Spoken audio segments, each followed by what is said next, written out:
Hey friends, if you encounter the issue of no sound from the media player app on Windows, then please watch this video.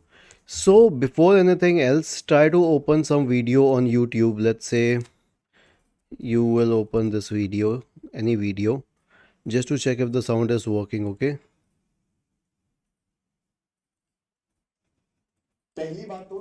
This means that the sound is working. Now, if the sound is working, then the next thing that you have to do is click on the system tray and then the volume mixer, scroll down and increase the volume for the specific app on which it is not working.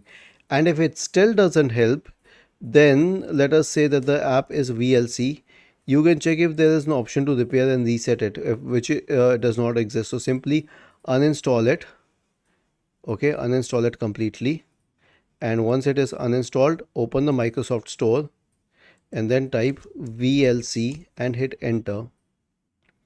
Click on VLC and then install it once again. Was this helpful? If yes, then please subscribe to the channel.